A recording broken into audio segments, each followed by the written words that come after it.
Hello boys and girls, monkeys and fucking masturbators.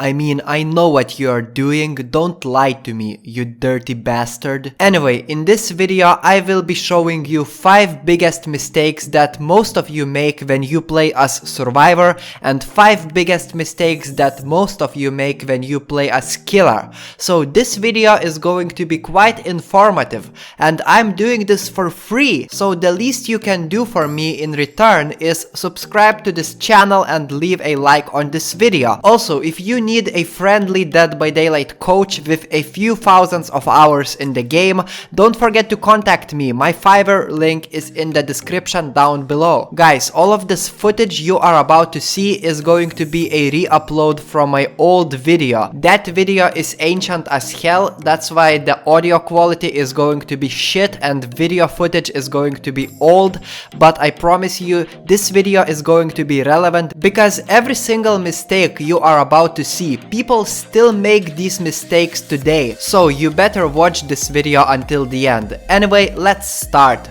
At number 5 we have not looking behind you. If you have over 100 hours in this game, you probably always look behind you, but this is a mistake most new players make. If you want to be good at chases, then always look behind you while running, because it's really not that hard and it's very useful. Another thing is that most people tend not to look around while repairing generators, which is a big mistake because you will never know. Maybe the killer is a Ghostface or Michael Myers and you are chilling there repairing a generator without any knowledge that they are stalking you and they are standing right behind you. Always look behind you, and if you are new to this game, then you should learn how to control camera angles. There's so much of stuff to learn in this game, so don't forget to subscribe for more tutorials. But anyway, at the number 4 we have looping around a hooked survivor. I don't think I have to say much about this one, but if you do it, then why? Go away from the hook, because you're not helping your team, you're not helping that survivor who is on the hook. In fact, if you are looping the killer around the hooked survivor, the survivor that is on the hook probably just wants to smash your face, because if you ran further away from the hook, probably somebody would save him. But for some reason I still see players looping around me on the hook until I die, even in very high ranks, and that's not what you should do if you want to help your team or win the game, because you are helping your killer, not your team. At number 3 we have 2 words: wasting pallets. And I have to tell you that I did this thing even when I had 1000 hours in this game, which makes me want to cry right now.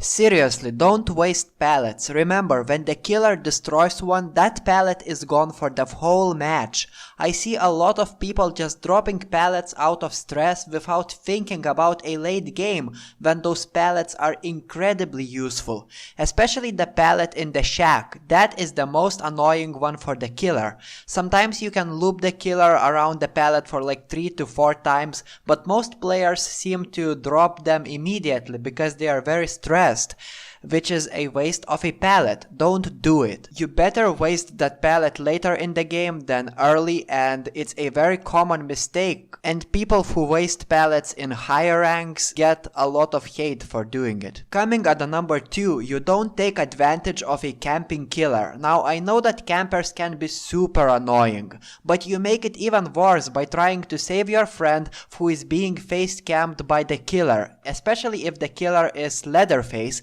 but it applies to every single killer. Just don't stand there next to that hook and expect the killer to move, because he probably won't move until the hooked survivor is dead. But just go ahead and gen rush the killer. He can't be camping and controlling generators at the same time. Yes, your teammate will probably die, but instead of getting 4 kills, the killer will finish the match with 1 kill, which is a win for you and your teammate. teammates. I see so many players waiting next to that face camper to move, but he doesn't move and then the whole team is fucked. You know what I mean? You better do something else because time is one of the most important things in this game. And now, one of the biggest mistakes survivors make in this game is going for saves when injured. Veterans of this game call it farming, and the person who gets unhooked doesn't feel right. It's just fucking annoying. Just play safe and don't risk too much if you want to win in this game. So this one goes outside of the game, but the first big mistake some people make is they listen to music when they play as the killer. Okay, I'm guilty of this. I love listening to music while playing games, but Dead by Daylight is one of those games where every single sound, every single noise means something. If you play as the survivor and you listen to music at the same time, you won't hear the heartbeat, you won't be able to spot some killers, you will probably fail more skill checks than you usually do because all of those things rely on sound, and if you play as the killer it's even worse. Trust me, so many survivors will escape you just because you can't hear them groaning. If you care about winning and you play as the killer, do yourself a favor and don't listen to any music. And yes, you will probably win more games when you play as the survivor and you listen to music than when you play as the killer and you listen to music. Coming at the number 4, you don't think one step ahead of a survivor. Let me explain what I mean. So Dead by Daylight is a 4 versus 1 game. Say what you want, but playing killer is much more stressful than playing survivor. You don't have other teammates to help you, it's just you and you have to kill 4 people, yes? And every single mistake you make might be crucial. That's why you have to play smart and you should never go with the flow. If you are chasing someone, he runs to the pallet, take a look, maybe there's a short path somewhere. Always try to outplay the survivor. Take a look at these examples.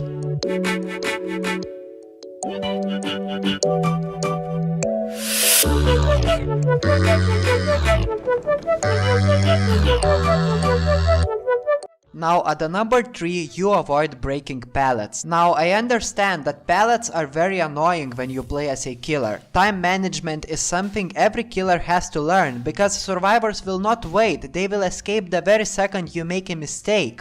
And breaking pallets costs a lot of time. I would recommend you learning pallet loops. Some of them are very strong and they force you to break the pallet, and some of them are very weak, meaning you can just leave the pallet without touching it. But it takes a lot of time to learn those things, and for casual players who don't want to learn much, it's better not to waste time and just break all the pallets, because there's a chance you will waste more time running around the pallet than you would waste breaking it, you know what I mean? Now coming at the number 2, one of the biggest mistakes killers make is they don't rely on their perks and their power. Ask yourself, why in the fuck am I exactly using these 4 out of 160 different perks?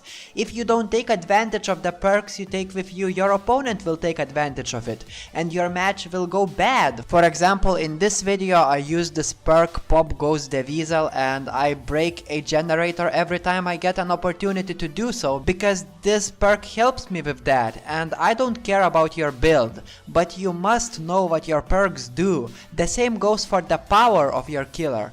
Use your power as much as you can. For some reason I have seen so many huntresses in the past 5 days and they don't even try to throw their hatchets. Guess what? They lost every single match against me just because they didn't use their power. I don't understand why. Even if you use your power properly, just don't be afraid to rely on your power, because that's why you have it in the first place, and no matter how strong the killer is, it's not cheating. Just rely on your power and enjoy the game. At the number 1, the biggest mistake most killers make is continuously chasing good survivors on dangerous loops. Now it took me a very long time to learn it, but as I said, time is everything in this game, especially if you play as the killer, and if the survivor plays well and you see that it will take a long time to catch him, just leave him alone and try to catch other survivors before chasing him.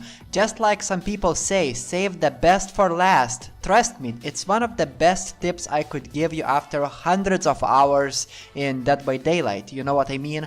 I hope you enjoyed this video. I hope you will use everything I told you in this video. Leave a like. I hope I deserved your subscription right now, and see you later. Bye!